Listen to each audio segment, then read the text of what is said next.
This is Sean Hjelle, and you're listening to Jim on Base. Welcome back to another episode of the Jim on Base Show. For today's very special guest, we have Sean Hjelle from the Giants. Sean, how's it going? Going great so far. How are you? Doing good. Exciting to be here. And I know you're from Minnesota, right? So who are your favorite teams and maybe players growing up? Well, obviously, I grew up watching the Twins, grew up cheering for the Twins. So, Johan Santana, Brad Radke, Corey Koski, Doug Mankiewicz. I mean, I could probably still name a lot of those guys from those early 2000 teams. Solid names. I was a Torrey Hunter guy. He was one of my favorites. Oh, yeah. Big fan of Torrey Hunter. Love watching him running out there. Yeah. Are you into the Vikings as well in basketball, or? Not so much. Never really got too into the NFL or really the NBA. Like I said, grew up watching the Twins, and then we just grew up watching a ton of just college basketball in general. Not necessarily rooting for one team, just love watching the game and love watching college basketball. So this time of year, tournament time, is a special time in my household growing up. Do you guys have any good pools going on or bets or? I fill out a bracket every year. It's going okay. I still have my national champion. I picked UCLA in my bracket, so they're still alive. So hopefully they can pull it out. But I need some big wins in order to stay alive in my bracket. Well, who are you away from the field as well? Like, are you into music? Are you into photography or anything like that? I was talking to Sean Mania. That seems to be his hobby. So what are you into away from baseball? I'm a bit of a history nerd. Drunk history or just regular? Yeah, I've seen it. I do appreciate the humor in some of those. They are pretty funny. I'm a really big, if you saw the shoes, I'm a really big Lord of the Rings guy. So I'm a big Lord of the Rings fan and a little bit of a nerd in that way. So those are good time killers on flights, I'd imagine, too, when you're going on the road. Oh, absolutely. They definitely eat up some time, and I can watch them every single flight, every single road trip, and not be bored or lose a step. So I always love watching those. Are you into Harry Potter too, or? Yeah, I like it. They're entertaining. They're good movies, but I would much rather watch Lord of the Rings any day of the week. And I think, did you have a COVID baby, or are you a dad now, or? Yeah, so I have two sons. My youngest actually turns one today, so we're celebrating his first birthday. Hopefully the weather clears up a little bit so we can have a nice day outside. And then, my oldest was born in April, kind of right when everything was shutting down. And it was a very unique time to become a first-time parent, but it was great. We had a ton of time at home, obviously, to hang out and be with him. So very thankful to have that year. Obviously, we didn't have baseball, but got to be a dad all year, so that was pretty awesome. Well, you're in Scottsdale, so does the family come out for the one-year birthday party, or? Oh, yeah. They've been out here all camp, all spring training, so it's been great to have them. My wife is a saint. She takes care of the boys and while I'm obviously at the field, and she's awesome about it. So very thankful to have them with me, and always nice to go back home, and regardless of what I do here at the field, I just get to go be dad at home. And the boys, my oldest is starting to kind of not understand the game, but watch a little bit and see me on the field, but he still, he doesn't know if I do good, bad, or ugly, whatever. I'm come home and I'm dad, so it's pretty refreshing to have that. Well, how'd you meet your wife? Were you guys high school sweethearts, or how'd you connect? No, we actually we met down here during my first spring training. She was actually working for the Diamondbacks.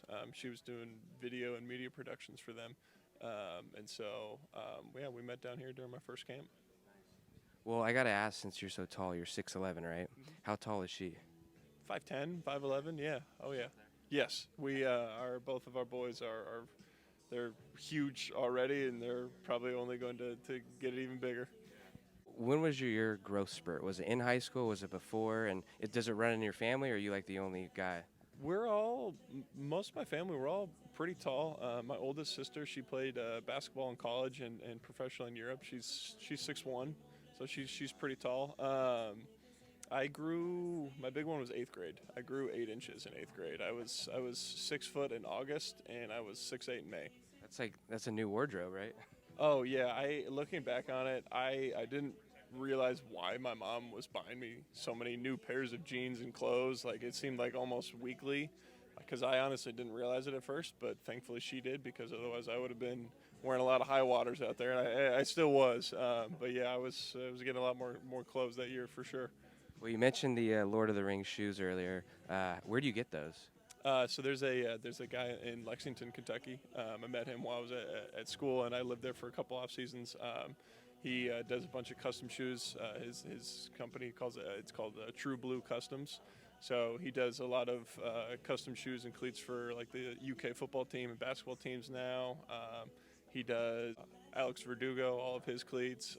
Mauricio Dubon, who obviously was with us for a little while, and now he's with Houston. So Good company. yeah, oh yeah, he does amazing work. I love sending him stuff, and just kind of, I just said like, hey, I would love a pair of Lord of the Rings shoes, and then he kind of, his creativity took over from there, and he does such good work that it's just kind of, I give him kind of like the general concept, and he just kind of takes over. So he does awesome stuff.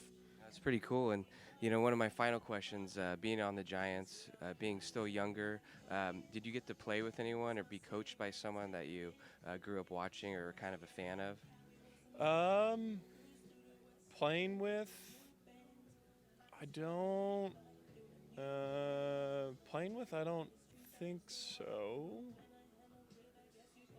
I mean, obviously, I look back at my first big league camp in 2020, and there's Brandon Belt and Brandon Crawford, Buster Posey, Hunter Pence, Pablo Sandoval. I mean, all those guys. I was definitely very starstruck, obviously, with the amount of accolades and awards that those guys have. So that was pretty. I was a little bit of a deer in the headlights. It was walking in every day like, holy crap, like these guys are all here.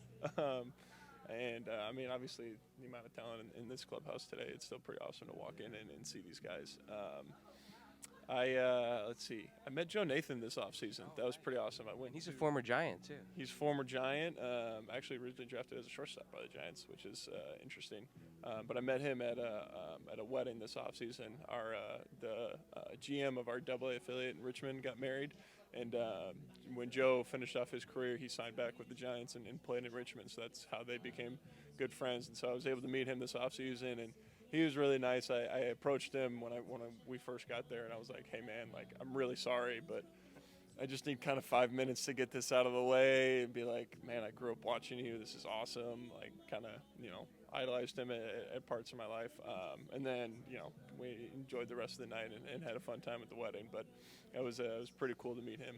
It is pretty cool to hear, the other side of things sometimes, because you're always used to the fans doing that, so it's cool to see players doing it to another player, Oh, absolutely. I mean, like I said, even today, like being able to go out there and share the field with guys like Brandon Crawford or Jock Peterson, it's pretty awesome to be able to do that, and it's cool.